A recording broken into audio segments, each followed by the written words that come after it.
हेमलता ने अपने बेटे पंकज की शादी बड़े ही धूमधाम से की। कुछ महीनों तक हेमलता की बहू पल्लवी ने हेमलता की अच्छी खासी सेवा की। बहू, एक कप चाय दे दो। अभी लाई सासू माँ। ये देख हेमलता बहुत खुश थी। फिर कुछ दिनों बाद उसका बेटा पंकज शहर में काम करने के लिए चला गया और अब पल्लवी का रवैया ही बदल गया था। बहू, जरा एक कप चाय तो दे दो। सासू माँ, मुझे घर में बहुत काम है। आपको चाय चाहिए तो आप खुद ही बना लो। हेमलता को अपनी बहू का ये रवैया अच्छा नहीं लग रहा था। अब हेमलता की बहू उसे समय पर भोजन भी नहीं दिया करती थी। ये देख हेमलता ने सोच लिया कि वो अपनी बहू को सबक सिखाएगी। हेमलता ने अपनी बहू से कहा, बहू, मैं भगवान के दर्शन के लिए यात्रा पर जा रही हूँ। कुछ महीनों में लौट आऊंगी। ना लौटे तो मेरी बला से। ऐसा बोल हेमलता अपनी झोली लेकर अपनी बहन स्वर्णलता के साथ चली गई। यहाँ घर पर पल्लवी अकेले बहुत खुश थी। कुछ महीने बीत गए और अब स्वर्णलता अकेले घर लौटी। बहू, तुम्हारी सास नहीं रही। वो भगवान के घर जाने से पहले ही उनके पास पहुंच गई। क्या? सासू माँ, सासू माँ। पल्लवी ने रोने धोने का नाटक किया। सब क्रियाएं खत्म होने के बाद पल्लवी अपने पति के साथ खुश थी। एक दिन पल्लवी अकेले घर में थी और पल्लवी को एक साया दिखाई दिया। अगले दिन हेमलता चुड़ैल के रूप में पल्लवी के सामने आई। पल्लवी चिल्लाकर बेहोश हो गई और फिर अगले कुछ रातों तक हेमलता एक चुड़ैल का रूप लेकर पल्लवी को डराया करती थी।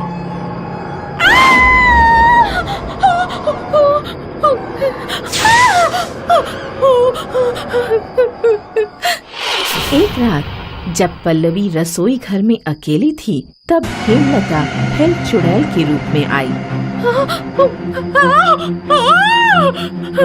हे जी! हे जी! पंकज भागता हुआ आया और फिर हेमलता पंकज के पास गई। बेटा, मैं अभी भी जिंदा हूँ। मैं बहू को सबक सिखाना चाहती थी, इसलिए मैंने मरने और चुड़ैल बनने का नाटक किया था। सबक सिखाना? और वो क्यों? बहू, अब पंकज को सच्चाई तुम बताओगी या मैं बताऊं? मैंने आपके जाने के बाद आपकी माँ के साथ बुरा बर्ताव किया, इतना कि वो यहाँ से यात्रा पर जाने के लिए मजबूर हो गयी। छी, मुझे तुमसे ये उम्मीद नहीं थी। माँ, मैं अपनी बीवी के बर्ताव के लिए आपसे माफी मांगता हूँ।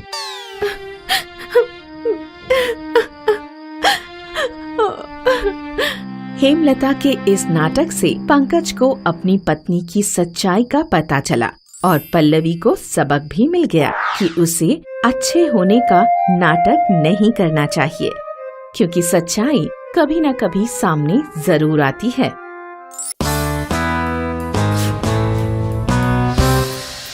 राधा एक गरीब मगर ईमानदार और मेहनती औरत थी। वो एक छोटी सी लड्डू की दुकान चलाती थी, जहां वो लड्डू बनाकर बेचती थी। तुम्हारे लड्डू बहुत स्वादिष्ट हैं। लगता है तुम्हारे हाथों में जादू है। राधा बहुत ईमानदारी से शुद्ध घी में लड्डू बनाती थी। उसके लड्डुओं की बढ़ती बिक्री से राधा के पड़ोसी जिग्नेश मिठाई वाले को बहुत जलन होती थी। अरे आओ बहन, कौन सी मिठाई लोगी? नहीं नहीं, हमें तो सिर्फ राधा के लड्डू ही चाहिए। लोग अब जिग्नेश की दुकान से मिठाई खरीदने के बजाय राधा से लड्डू खरीदते थे। ईर्ष्यावश जिग्नेश राधा के लड्डू का बहुत मजाक बनाता था। तुम्हारे लड्डू कितने फीके और पत्थर की तरह कड़क हैं। इन्हें बेचते वक्त एक हथौड़ा भी साथ में दिया करो तोड़ने के लिए।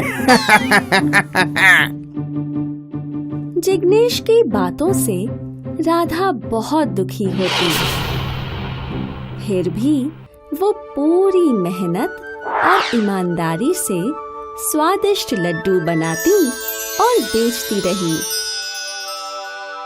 धीरे धीरे राधा की लड्डुओं की दुकान मशहूर हो गई।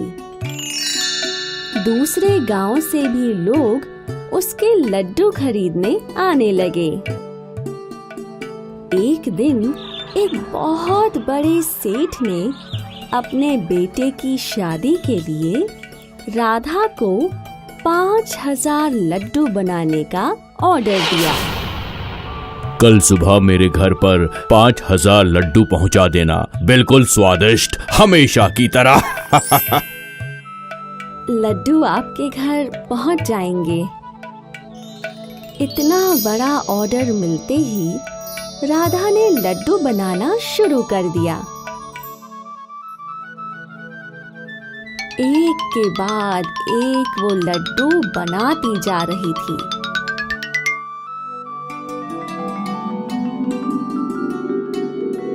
और रात तक ही उसने सारे लड्डू बनाकर एक बड़े से बर्तन में रख दिए। सुबह ये लड्डू सेठ जी के घर पहुंचा दूंगी। राधा अपनी दुकान बंद कर निश्चिंत होकर घर चली गई। लेकिन उसके पड़ोसी दुकानदार जिग्नेश के दिमाग में कुछ और ही चल रहा था।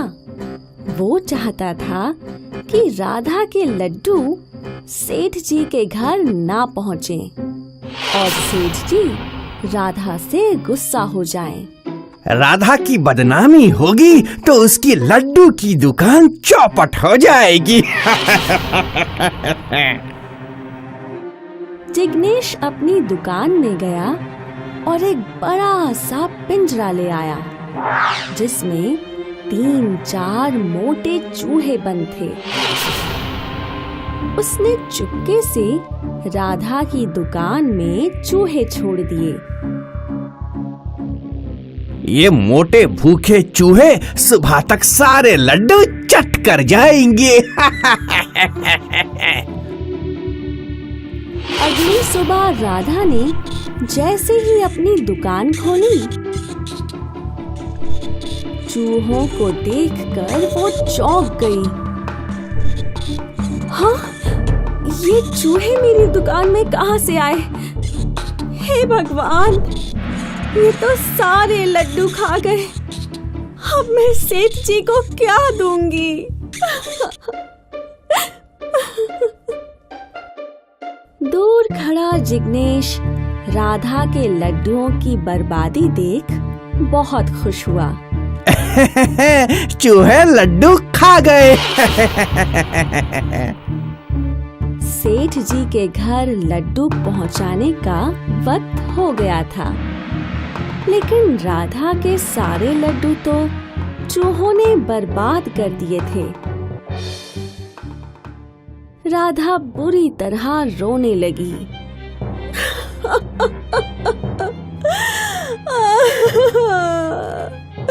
अब मैं क्या करूं? तभी उसकी नजर दुकान में कोने में रखे एक चमकते घड़े पर गई। ये घड़ा कहाँ से आया? ये तो मेरा नहीं है। राधा घड़े के पास गई।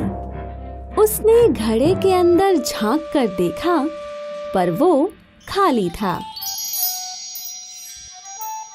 ये घड़ा यहाँ कौन रख कर गया? राधा ने घड़े को ध्यान से देखा, फिर उसके अंदर हाथ डाला तो उसके हाथ में 2 लड्डू आ गए। ये चमत्कार देख राधा चौंक गई। ये लड्डू कहाँ से आए? राधा ने फिर घड़े के भीतर झांक कर देखा।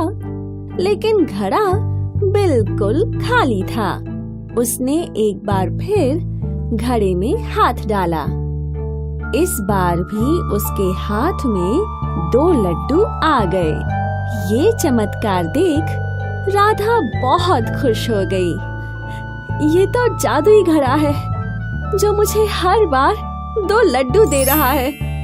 हर बार 2-2 लड्डू निकालकर राधा ने कुछ ही देर में 5000 लड्डू जमा कर लिए और उन्हें सेठ जी के घर देने चली गई।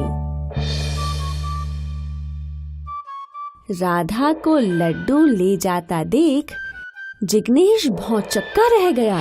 इसके लड्डू तो चूहे खा गए थे, फिर इतनी जल्दी ये लड्डू कहाँ से ले आई? मुझे पता लगाना होगा कि आखिर राज क्या है। कुछ देर बाद लड्डू देकर राधा वापस अपने दुकान पर आई तो फिर उसने घड़े में हाथ डालकर कुछ और लड्डू निकालना शुरू किया।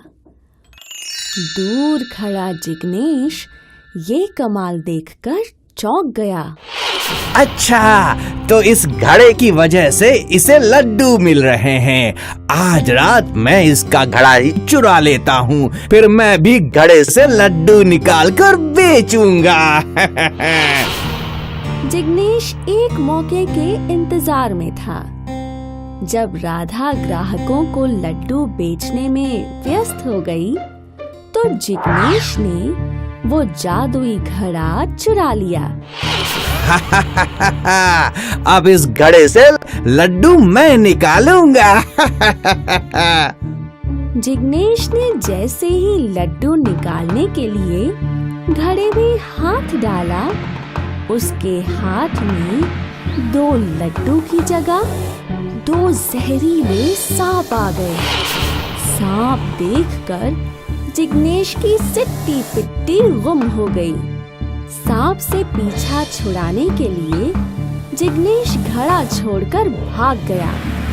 इस कहानी से हमें ये सीख मिलती है कि जो लोग मेहनत और ईमानदारी से काम करते हैं, उनकी हर मुश्किल आसान हो जाती है। लेकिन जो लोग दूसरों से जलकर उनका बुरा करने की सोचते हैं, वो खुद अपना ही बुरा कर बैठते हैं।